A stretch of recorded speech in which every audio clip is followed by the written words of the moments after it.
조금 더 나갔으면 진짜 잘릴 뻔했다. 아 그렇죠. 각본이 하나도 없는 국무회의였잖아요. 네. 그 자리에 저야 이렇게 가지고 손들고 지금 얘기한 거란 말이에요. 네. 잘못했죠. 굉장히 죄송한 얘기지만 우리가 흔히 이렇게 튀시는 분들에 대해서 얘기하는 게 있잖아요. 혹시 관종 아니야? 보통 사람 같으면 아우 저 때문에 굉장히 너무 죄송합니다 그래서 아무 말도 안 할 텐데 유명해져서 죄송합니다. 좀 눈치가 없거나 기가 세거나 이재명 대통령 입장에서는 어제 경고 메시지를 보낸 거예요. 요점만 말하세요. 이 얘기는 결론이 없이 엉뚱한 얘기 하냐 이런 얘기거든요. 앞으로 이런 거 경고 또 받으면 제가 볼 땐 잘린다.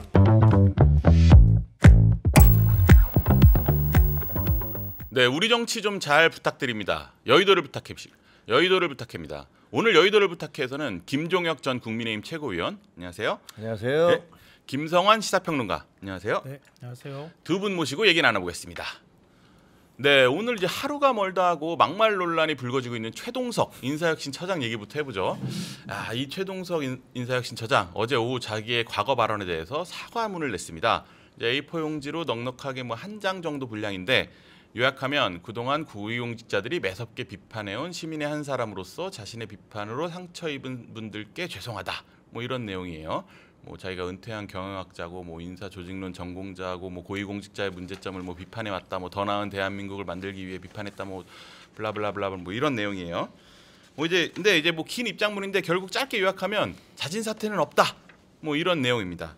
이게 이제 그동안 논란 여권 내에서도 굉장히 논란이 됐던 사안인데 어떻게 김성환 평론가님 이게 소명이 되는 사과였다고 보십니까? 좀 아쉽죠. 네. 아쉽기도 하고요. 좀 너무 늦었다 이 생각이 제일 먼저 들었어요. 그러니까 사과할 것 같았으면 좀 빨리 사과하면 좋겠는데 네. 그렇지 않았는데 이게 일종의 사퇴 여론이 더 커질 것 같아서 좀 타이밍을 늦췄나? 이런 생각도 좀 들긴 합니다.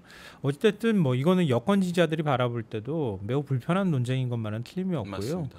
아무래도 인사혁신처장인데 공무원들을 상대로 해야 되는 사람인데 막말을 했다고 하는 게 일종의 주홍글씨처럼 남게 되면 공무원들이 말 따르겠냐, 영이 서겠냐 이런 비판은 충분히 있을 수 있을 것 같은데요.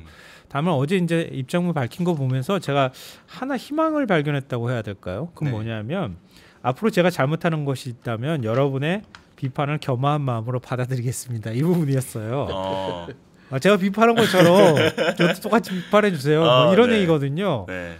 근데 과거의 발언이 제가 볼 때 많이 거칠기도 하고요. 네. 좀 도가 지나친 부분도 있었던 것 같아요. 네. 근데 하나의 앞서 제가 말씀드렸던 것처럼 저도 그냥 같이 비판 받겠습니다. 이건 얼마든지 수용하겠습니다라고 얘기했던 태도에서 느끼는 건 뭐냐면 네. 여권에서 나름대로의 어떤 방언 논리로 얘기한다면 네. 이건 상대방 진영을 향해서만 이렇게 비난하거나 폄훼하거나 모욕하거나 그런 건 아니었다. 다 난사하듯이 우리도 다 맞지 않았냐. 이재명 대통령은 그렇게 안 하던데요. 우리도 다 맞지 않았냐. 네. 그러니까 이 사람은 특정 누구를 위해서 했다기보다는 네. 자기 비판도 철저히 하는 사람 아니냐. 네. 이런 거 하나 하고 네. 인사조직 전문가라고 하는 걸 부인하기는 좀 어렵지 않겠느냐. 이 부분이 그나마 좀 위안될 만한 일인 것 같아요. 네, 사실 이 발언이 어제 국무회의에서 이재명 대통령이 주재한 국무회의에서 요새 유명해져서 대단히 죄송하다. 이 워딩을 한 이후에 한 4시간 만에 나왔어요. 근데 이제 그 국무회의가 아시다시피 생중계로 중계된 내용이었는데 그 자리에는 이제 이 최동석 처장이 그동안 비판해온 강훈식 비서실장, 윤호중, 정성호 장관 이런 분들이 다 동석해 있는 상황이었단 말이에요. 아무래도 이제 이런 상황에서 요새 유명해져서 대단히 죄송하다. 사실 좀 듣기에 따라서는 좀 약간 비아냥거리는 것 같기도 하고 뭔가 무겁게 느껴지지 않는 것 같기도 하고 어떻게 보셨습니까? 그러니까 이 최동석 실장 그 인사혁신 비서관은요 본인이 말한 대로 누구든지 비판할 수 있어요. 공직에 있는 사람들은 비판의 대상이 되고 비판과 맞비판을 통해서 사회가 민주사회가 되는 거니까. 근데 이분의 비판은 비판이 아니라 비난이에요. 그냥. 도가 좀 그 세죠? 사람들에 대해서 예를 들면 나이에 대해서 70살 넘은 사람 뭘 하면 안 돼. 그다음에 뭐뭐한 사람은 XX야. 맞습니다. 그건 욕설이잖아요. 네. 그리고 그 수많은 사람들에게 그렇게 무차별하게 총질을 하면서 또 이재명 대통령에 대해서는 정말 도에 넘을 정도의 극존칭을 하시잖아요. 맞습니다. 민족의 지도자라는 둥 헌법을 바꿔서 그 대통령 임기를 더 늘려야 된다는 둥 이게 도대체가 너무 앞뒤가 안 맞는 거예요. 그러니까 이런 식의 만약에 우리 주변에 있는 어떤 사람이 어떤 고위직에 있는 사람이 아니더라도 일반 친구라고 하더라도 같이 술 마시면서 주변에 있는 모든 사람에 대해서 그렇게 비방을 일삼으면 저 사람은 좀 멀리해야겠다. 그렇죠. 이런 생각이 듭니다. 맞습니다. 그리고 또 어떤 사람에 대해서 극도로 막 그렇게 신격화하면 저 사람 좀 정상이 아니네. 이런 생각할 거 아닙니까? 네. 두 개를 다 갖춘 사람이에요. 네. 근데 그런 분이 이렇게 어마어마한 혁신 비서관의 자리에 처장이죠. 처장이죠. 네. 그러니까 그 자리에 앉는다는 게 그게 상식적으로 말이 되나요? 강선우 씨 같은 분은 대통령에게 대해서 그렇게 충성심을 보였던 거 아닙니까? 네. 근데 그분도 2000년 그 청문회가 시작된 이래로 처음으로 현직 그 국회의원으로서 낙마를 했어요. 그렇죠. 그런 부담까지 받아들이면서 국민들 여론에 따르겠다라는 제스처를 보인 거 아닙니까? 근데 이분에 대해서는 왜 잡고 있는 거죠? 나 그게 진짜 이해가 안 돼. 아, 이분 잡고 있으면 지지도가 올라갑니까? 네. 아니, 대한민국에 인사 혁신할 사람이 이분밖에 없어요. 이분이 70세 되면 나가야 된다고 그렇게 얘기하면 1년 자기 남았는데. 69세예요. 그러니까요. 아주 너무 이상해. 아 저도 지금 나이 이렇게 계산해 보고 있었는데요. 진짜 69세라는 생각이 들어서 그나마 70세 넘어가지고 넘은 사람이 다른 사람 그렇게 비난할 수 있느냐 뭐 이런 비판에서는 조금 벗어나지 않았을까 좀 다행이라고 생각했는데. 아, 그래요? 네. 근데 어제 저 국무회의 있다 하는 바람 보면서 조금 더 나갔으면 진짜 잘릴 뻔했다. 아 그렇죠. 저도 좀 네. 아슬아슬하더라고 보니까. 왜냐면 대통령 앞에서 약간 그 뭐랄까 자신감에 넘치는 모습이긴 하지만 유명해져서 대단히 죄송하다 이런 표현 쓰는 것은 좀 맞지 않죠. 말이 안 되죠. 예, 그 부분에 대해서 아마 대통령이 경로했을 가능성도 있거든요. 근데 저건 여기서- 약간 유머로 한 것 같은데 네, 유머로 받아들이기에는 그걸 듣는 사람들이 너무 불쾌해요. 불쾌할 안 수 맞았죠. 있어요. 상속 예, TPO가. 저도 그건 인정하는데요. 근데 여기서 또 발견할 수 있는 거는 굉장히 직설적인 사람이구나. 사실 대통령 앞에 가가지고 안 쫄았다는 얘기가 되는 거잖아요. 거꾸로 얘기하면은 그러니까 굉장히 직설적으로 얘기하는 스타일이구나. 그래서 거침이 없다. 그러다 보니까 다른 사람에 대해서도 거침없이 막 얘기하는 게 첫 번째 좀 문제였던 것 같고요. 네. 또 하나는 더 공직에 갈 생각이 없었구나. 왜냐면 기업에서 뭐 하는 애수도 20년 있었고 네. 뭐 유학까지 갔다 와서 일반 기업에 가가지고도 또 뭐 인사 조직 관리하는 그렇죠. 자리에 또 있기도 했었고요. 네. 할 만큼 다 했거든요. 네. 그러니까 내가 그냥 뭐 내 스타일에 견디지 눈치 볼 못해서 게 막 없다. 얘기는 하면서 유튜브 네. 가서도 말하고 이렇게는 했는데 네. 내가 다시 뭐 인사혁신처장을 할 거라는 생각이나 기대는 별로 안 했던 것 같아요. 근데 자기가 그게 이제 족쇄로 지금 작용하고 있는 거 아닌가 싶거든요. 하면 그냥 그렇게 사시지 뭐 하려고 그걸 받아들여서 여러 사람 힘들게 하는지 모르겠는데 어저께 한 말씀도요. 되게 현학적이다라는 느낌을 받았어요. 맞습니다. 맞아요. 그 발언 자체가 뭐라고 그러냐면 무엇을 해야 하냐면 인간의 존엄성은 건드릴 수 없다는 이 철학적 배경 없이는 이 규정만 갖고는 이 문제를 근본적으로 해결할 수 없다. 무슨 말인지 모르겠어요. 이 철학적 배경으로 이 문제를 이런 식으로 얘기를 하고 그 다음에 대통령이 이제 좀 황당하잖아요. 그러니까 질문만 요지만 빨리 알겠는데 요지만은 얘기하시죠. 그랬더니 그 다음에 정신과 육체를 건드릴 수 없다고 하는 교육이 필요하다. 이게 무슨 말이에요? 정신과 육체를 건드릴 수 없다고 하는 교육이 뭐죠? 그러니까 독일에서 공부해서 그래요. 네, 독일에서 석박사 해가지고 그런 거예요. 근데 이때 당시 상황이 이제 저도 국무회의를 봤는데 중대재해에 대해서 장관들이 막 뭐 이렇게 의견을 내고 사실 예정됐던 시간보다 훨씬 길어져서 회의가 진행됐단 3시간이나 말이에요. 했죠. 그래서 이제 원래 다음으로 넘어가야 되는 상황인데 이분이 마지막에 갑자기 발언을 요청하더니 말씀하신 대로 이런 뭔가 현학적이고 당위적인 얘기를 쭉 하는 거예요. 그러니까 이제 시간이 너무 끌리다고 생각해서 대통령이 끄는 것 같은데 그렇죠. 그거에 대해서 이제 이분한테 개인적으로는 대통령이 좋은 인상을 받았을 것 같지는 않거든요. 그 대화 장면에서는요. 거기다 뭐라 그랬냐면 서열화하고 계급화하고 차별하고 경쟁시키는 사회 속에서 규정만으로는 해결할 수 없다. 뭐 이런 얘기잖아요. 그러니까 서열화, 계급화, 차별화, 경쟁을 철폐해야 된다 이런 주장인 것 같아요. 네. 현실적으로 가능한 얘기가 아니잖아요. 그렇죠.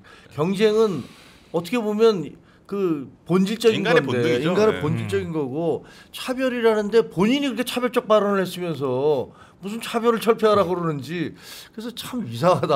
앞뒤가 안 맞는 얘기를 계속 하고 계시다. 그런 느낌을 받았어요. 원래 국무회의 하면 튀고 싶잖아요. 좀 차관급이잖아요. 그렇죠. 근데 장관이 있는 자리에서 자기가 왜 차관이 보통 이런 경우에는 발언권이 없죠. 사실은. 근데 뭔가를 얘기해야 되겠다고 하는 생각을 잔뜩 하고 간 것 같아요. 제가 볼 때는. 미리 준비를 하고. 네. 그리고 또 어제 국무회의가 저도 뭐 생방송 좀 봤지만 완전 각본이 하나도 없는 국무회의였잖아요. 맞습니다. 그 자리에 저야 이렇게 가지고 손들고 지금 얘기한 거란 말이에요. 네. 근데 잘못했죠. 내가 볼 때는 말이 좀 그렇죠. 이거 굉장히 죄송한 얘기지만 우리가 흔히 이렇게 튀시는 분들에 대해서 얘기하는 게 있잖아요. 혹시 관종 아냐? 뭐 어디든지 자꾸만 얘기를 해서 막 어그로라고 그러나요? 그 관심을 끌고 심지어는 이제 국무회의 가서까지도 본인이 보통 사람 같으면은 아우 저 때문에 굉장히 너무 죄송합니다. 그래서 아무 말도 안 할 텐데 유명해져서 죄송합니다. 좀 눈치가 없거나 기가 세거나 근데 거꾸로 생각하면은 이재명 대통령 입장에서 보면 지난번에 이제 장관 2명도 지금 낙마를 한 거잖아요. 근데 인사혁신처장이 생각지도 않게 지금 논란이 되고 있는 거예요. 그렇죠. 근데 또 교체하면은 사실 또 생채기가 훨씬 커지는 측면이 있을 거예요. 맞습니다. 여론 부담도 있는 거고요. 더군다나 일반적으로 보면 어떻게 보면 대통령 참모란 말이에요. 장관하고는 좀 다른 위치예요. 인사혁신처장은 언제든 사실은 경질할 수 있는 자리거든요. 또 인사청문회를 거칠 필요는 없는 자리거든요. 그렇죠. 그러니까 이재명 대통령 입장에서는 어제 그 경고 메시지를 보낸 거예요. 요점만 말하세요. 이 얘기는 뭘 이렇게 말도 막 서두 뭐 결론이 없이 뭐 이렇게 엉뚱한 얘기 하냐 이런 얘기거든요. 그러니까 앞으로 이런 거 경고 또 받으면 제가 볼 땐 잘린다. 그러니까 대통령이 신임을 하고 지금 이 자리에서 정말 성과를 낼 수 있도록 해라. 당신이 인사조직 전문가는 맞지 않냐. 그리고 뭐 사람이라는 게 허물이 전혀 없는 사람도 없을 수 있잖아요. 워낙 기질이 그런 사람이라는 건 또 뭐 인정할 수밖에 없는 거고요. 그렇다면 거기에서 정말 대통령한테 마음에 들 만한 인사혁신 방안들을 좀 내놓을 필요가 있다. 좀 회초리를 좀 맞더라도 그런 부분에 대해서 정말 머리 싸매고 공무원 사회 어떻게 혁신할 건지 이런 거 고민했으면 좋겠다. 이런 거 말씀드리고 싶고요. 또 하나는 그러면 이재명 대통령이 이 사람을 정말 아껴서 진짜 인사혁신처장에 임명했느냐. 근데 별로 인연이 없어요. 제가 찾아보니까. 개인적 인연은 없죠. 네, 개인적 인연이 잘 안 보여요. 이 얘기는 누가 추천했다는 얘기가 되는 거거든요. 근데 누가 추천했는지는 모르겠지만 앞으로 그 사람은 추천하기 어렵겠다. 근데 보통 정치를 하면 잘 아시다시피 굉장히 많은 사람들하고 함께하는 게 정치잖아요. 또 빚을 그 사람한테 줬을 수도 있거든요. 근데 그 사람이 이 사람 정말 쓸만하다. 또 기질은 이렇더라도 한번 해보면 일을 한번 맡겨봐도 괜찮다 이런 추천을 받았을 때 막 매정하게 딱 끊기 어렵잖아요. 그럼 대통령이 그걸 받아서 임명을 했다고 하면 그럼 앞으로 그 사람은 이번 일을 한번 겪었기 때문에 또 추천하기는 좀 쉽지 않겠다 이런 생각은 드는데 대통령이 앞으로 이런 사람들 추천받을 때 지난번에 교육부 장관 후보자도 마찬가지였지만 좀 스크린을 좀 많이 해야 되겠다. 근데 뭐 그런 생각은 인사검증 들어요. 말씀을 주셨는데 사실 저도 이제 인사검증 업무를 직접 이제 청와대에서 했던 사람들한테 얘기를 들어보면 사실 이런 류의 발언들 이런 거를 모르고 올릴 수는 없다. 아예 없죠. 그리고 사실 이거는 다 올라가는데 만약에 인사권자가 보고 대부분 자기가 경험한 케이스는 알고도 그냥 간다는 거예요. 이런 케이스가 거의 많다는 거예요. 이 최동석 발언 같은 경우도 사실 거의 다 알았고, 근데 이제 뭐 발언으로 보면 이제 이재명 대통령에 대한 극찬을 하잖아요. 그러니까 이제 이런 면을 봤을 때 뭐 이런 정도는 넘어갈 수 있지 않을까 하고 인사를 강행한 게 아닌가 이런 시각이 대부분인데 이게 검증의 문제라고 보세요? 어떻게 보세요? 아니 그러니까 그 두 가지가 있겠죠. 하나는 엄청난 칭송이잖아요. 네. 근데 이게 너무나 마음에 들으니까 나머지 부분에 이제 비판들 자기 진영에 대해서 막 총질한 거는 그냥 상대적으로 별게 아닌 것처럼 보이는 거예요. 네. 그런 게 제일 컸지 않았나 싶고, 그렇다면 이 사람을 추천한 사람은 이재명 대통령이 굉장히 신뢰하는 그 사적으로 신뢰하는 이른바 뭐 성남 라인이라든가 이런 분들이 아닌가. 아야 우리 보스를 이렇게까지 저 칭찬하고 숭앙하는 사람이니까 야 이 사람 밀어주자라고 이분들의 충성심의 발로에 의해서 이분을 추천하는 거 아닌가 싶어요. 그렇지 않으면 이렇게까지 시끄러워졌는데 왜 계속 감싸고 돌지? 그거는 아까 김평론가 얘기하셨지만 그분에 대해서 그러니까 추천한 사람에 대한 그 체면. 야 내가 만약에 이 사람을 날리면 이 추천한 사람에 대해서도 내가 너를 신뢰하지 않아라는 사인을 주는 건데 그렇게 하기는 싫어. 나는 얘는 신뢰하니까. 이런 게 있지 않나 싶은데 약간 우려되는 거는요. 앞으로 이제 인사가 있잖아요. 계속 그럴 거 아니에요. 이거 최동석 인사지? 이렇게 모든 인사에 대해서 그거 봐. 그 사람 쓰면 안 된다. 그 사람 써서 인사 이렇게 된 거야. 그리고 뭐 뭐랄까 하여튼 계속 그 꼬투리를 잡힐 것 같아요. 근데 왜 이거를 계속 가지? 이해가 잘 안 돼요. 근데 이게 사실 이 문제가 제일 뭐 다른 거 비판한 건 뭐 그럴 수 있어. 근데 이제 친문 세력에 대해서 맹목적인 비난을 하잖아요. 그래서 저도 이제 이 기사를 썼는데 뭐 윤재인 대통령은 뭐 완전히 멍청한 인간이다. 막 이런 식의 원색적인 비난을 한단 말이에요. 무능하다. 뭐 친문 세력을 겨냥해서도 막 입에 담기 힘든 말들을 많이 하는데 제가 만나본 이제 여당 내 친문들은 정말 부글부글 끓고 있어요. 네, 그래서 맞아요. 근데 이제 공개적으로 또 이렇게 사태를 촉구하기 또 어렵고 그래가지고 막 대통령이 비공식적으로는 뭐 대통령이 사과해야 되는 거 아니냐 막 이런 얘기도 해요. 그래서 이제 사실 이재명 대통령한테 그게 가장 큰 부담일 거예요. 지지층에 대해서 분열을 불러올 수 있다. 근데 이제 이거를 계속 간다면 그게 계속 그런 분열의 씨앗이 유지가 될 텐데 어떻게 보십니까? 일단 좀 성과가 나올 때까지 좀만 기다려 주시면 안 되겠습니까? 대답하기 곤란해 지금. 아니 근데 매우 불편할 거예요. 친문 쪽이라고 얘기할 만한 의원들이나 정치인들의 입장에서는 어떻게 저렇게까지 얘기하냐 이런 생각을 할 수도 있을 것 같은데요. 네. 뭐 이재명 대통령에 대한 칭송이라는 것 때문에 더더욱 아마 그런 부분이 불편하게 느껴졌을 수도 있을 거예요. 아까 우리가 얘기했던 것처럼 막 난사하는 스타일이잖아요. 근데 그냥 난사를 하면 되는데 어느 쪽은 난사 안 하고 어느 쪽을 했다 그러면 더 기분 나쁘잖아요. 근데 그런 면에서는 여권 내부에서도 불편한 얘기가 전 충분히 나올 수 있다고 생각해요. 근데 조금만 참아주시면 안 되겠냐 이런 말씀을 제가 드린 거는 이재명 대통령이 지난번에도 그 참모 임명할 때도 마찬가지, 국민통합비서관도 마찬가지였지만 그냥 믿는 사람이 추천해줬다고 무조건 쓰는 건 아닌 것 같아요. 네. 나름 판단은 있어요. 왜냐하면 국민통합비서관의 자리는 그거는 보수 쪽 인사가 맡아야 될 자리야. 전 그거 보고 좀 놀랐어요. 국민통합비서관이라고 하면 보통 이제 이전 정부 때는 그러잖아요. 우리와 가까운 시민사회까지 관리하는 누구. 그렇죠. 이렇게 되는 거란 말이에요. 그렇죠. 근데 이재명 대통령은 아니 이거는 통합이라는 관점에서 바라보면 우리가 모르는 보수의 누구. 보수 쪽에 있는 사람들하고 소통하는 그런 자리야라고 인식한다는 거예요. 저 그거 보면서 좀 놀랐거든요. 근데 그러다가 사람 잘못 선택해가지고 좀 문제가 되긴 했지만 그건 인정해줘야 할 필요가 있다고 보는 거예요. 그건 맞습니다. 그러니까 지금 이번 건 같은 경우에도 비록 이런 부분에 있어서 당연히 비판받고 할 소지가 전 굉장히 많다고 보거든요. 여러 가지 대통령한테 부담스러운 측면은 있지만 이런 사람을 왜 임명하려고 할까? 또 인사조직 전문가라고 하는데 한번 자기 능력을 보여봐라. 그리고 또 사실 공무원 사회가 뭐 하루아침에 능력 보이겠다고 짠하고 확 바뀌어지는 건 아니란 말이에요. 근데 공무원 사회 분위기는 어느 정도 바꿔줄 수 있다고 보거든요. 그런 면에 있어서 단기간이지만 뭔가 이전하고는 좀 다른 모습을 보여준다고 하면 대통령이 인정해 줄 것이고 아니면 이재명 대통령 좀 제가 볼 때 냉정하거든요.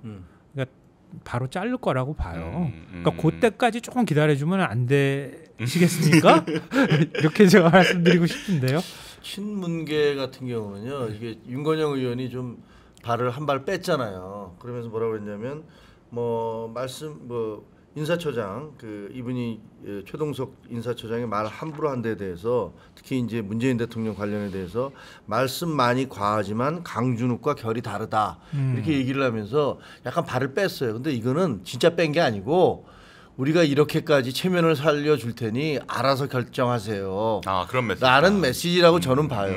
신문계 내부에서는 그래 우리가 그 공격하는데 가담하지 않을게. 새로 대통령에 대해서 친명 간의 갈등이 이렇게 불거지는 거 우리도 원치 않는다는 것들을 그렇게 보여줄게. 그 대신에 알아서 해주세요. 이런 메시지인 것 같아요. 근데 만약에 이렇게까지 친문계가 뒤로 빠졌는데 이걸 그냥 밀어붙여? 그럼 이거는 마음의 상처가 되는 거예요.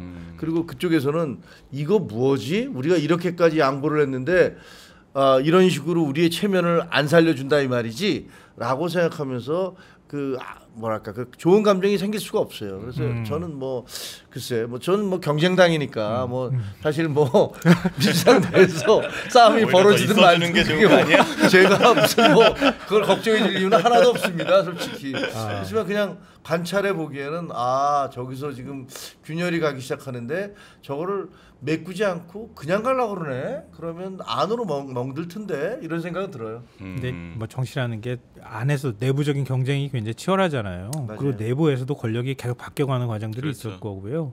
그러니까 이미 문재인 정부 때 있었던 인사들은 굉장히 소외감을 많이 느끼고 있을 거예요. 그런 면에서 그 상처에다가 소금 뿌린 격이다 뭐 이렇게 인식할 수는 있다고 보는데요. 김경수 전 지사는 큰 거 받았잖아요. 지방지도위원회 위원장 자리 네. 받았거든요. 그건 장관들을 다 장관 밑에다 둘 수 있는 위치란 말이에요. 네. 그럼 이재명 대통령이 차기 정치할 수 있도록 바닥을 깔아준 거나 마찬가지란 말이에요. 근데 그런 것들을 하는데 이번 건 가지고 그냥 발끈해 가지고 잘라버려야 돼요. 이렇게 말하기는 어려울 거예요. 그러니까 이재명 대통령 입장에서 볼 때는 지금 이제 이재명 정부 인사를 보면서도 많이 이제 얘기가 나오지만 차기에 지방선거 나갈 수 있는 그런 발판을 만들어주는 인사들도 꽤 보인단 말이에요. 네. 그리고 김경수 지사 같은 경우에는 차기에 대권까지 갈 수 있는 발판들을 하나 더 놔준 거란 말이에요. 그런 면에서도 야박하진 않다. 그렇잖아요. 네. 그러니까 야박하다고 하는 얘기들이 나올 단계는 아직까지는 좀 아닌 것 같아요. 네, 이제 뭐 결론은 이제 앞으로 성과를 내지 못하면 자리가 위태로울 수 있다. 뭐 이제 뭐 이런 취지인 것 같아요.